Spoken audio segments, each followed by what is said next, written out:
Hey there! Want to join me for today's trip around Venice?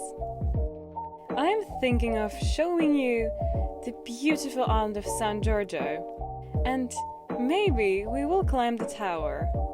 Then, I will probably never get tired of this.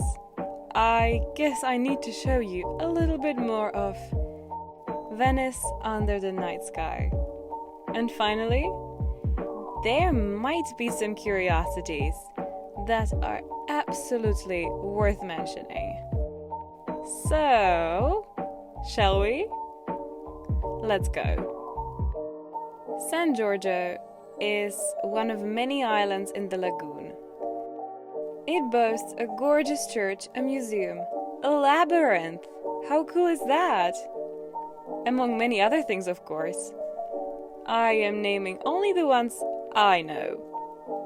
Then there is a cafe/restaurant, though I can't really tell you if it's good or not. We haven't tried it yet.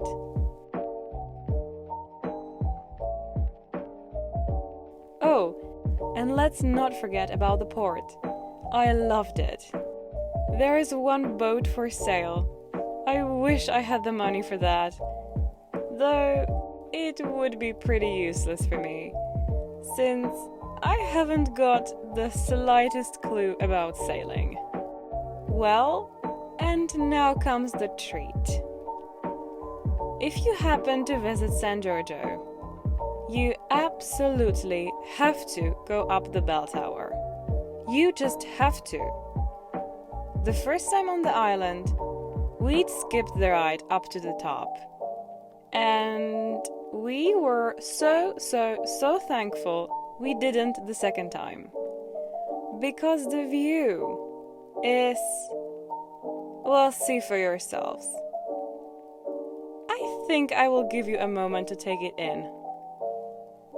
So, enjoy.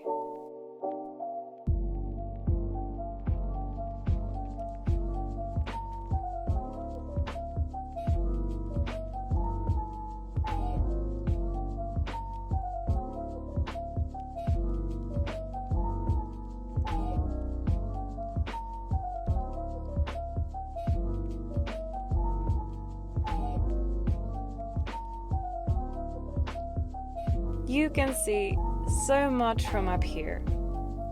The islands of Murano and Burano, the San Marco Square, San Pietro Cathedral, the Ospedale, which is the biggest church in Venice. And only from so high up can you really appreciate the magnificence of Arsenale. Look how vast is that! I would almost forget. When you enter the church of San Giorgio Maggiore, this is what greets you.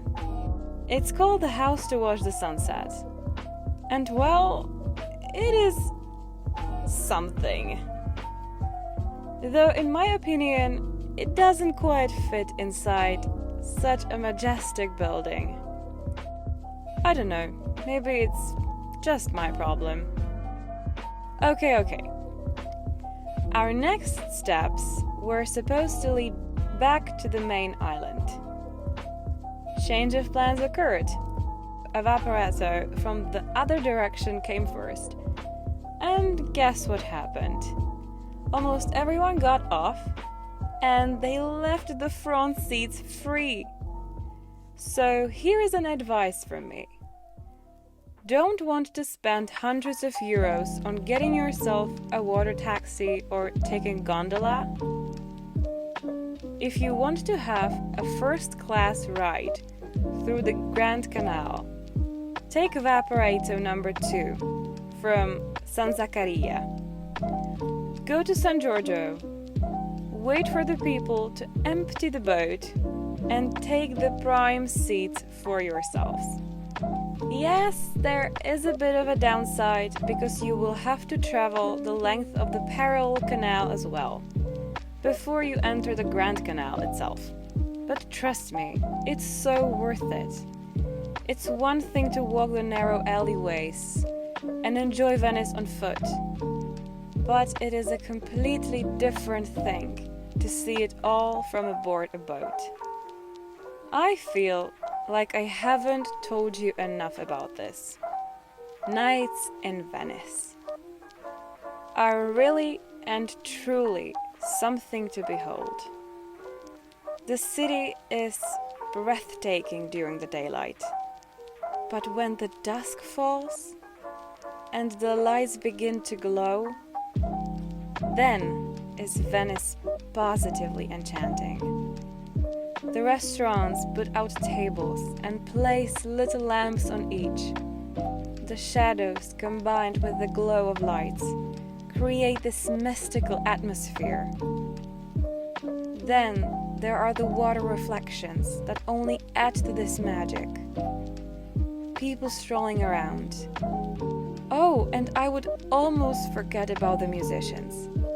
Mainly the San Marco Square comes to life with the sounds of piano, violin, and more. It's such an experience. They play various pieces, from classical to modern, to movie themes. I will probably never forget the moment we first walked onto the square, to the tones of Disney's Beauty and the Beast. I would be lying if I'd told you it left me dry-eyed. For some reason, it just felt so touching. These so simple nights, when you just have no agenda and only walk around, only listen. You simply are. Those are the best.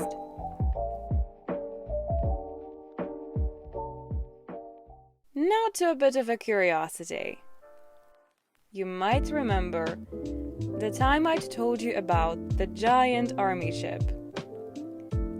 Well, that wasn't the only time a grand ship visited Venice. So many yachts come and go. I was awestruck looking at some of them. For example, this.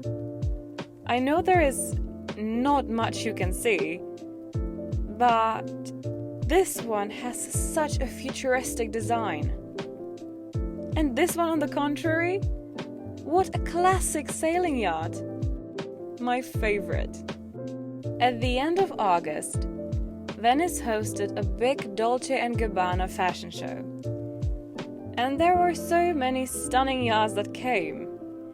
I have to admit, to have a bit of an unsure feeling about them though. On one hand, they are impressive. And then comes the second thought. It destroys the view on the city itself. So, I don't know. Maybe will my final opinion crystallize one day? We'll see. To tell you more about the fashion show, the first implication that something was going on was when people came and began to build this giant construction on the San Marco Piazzetta. After a few days of walking around, it was clear they were building a catwalk. The weather wasn't exactly on their side, unfortunately. The first of their outdoor shows escaped a storm very narrowly, and their second got a full hit by a hailstorm. Well, with this, I would want to wish you a great day, or night, depends on where in the world you are. Enjoy the following week, and I will see you again soon. Bye!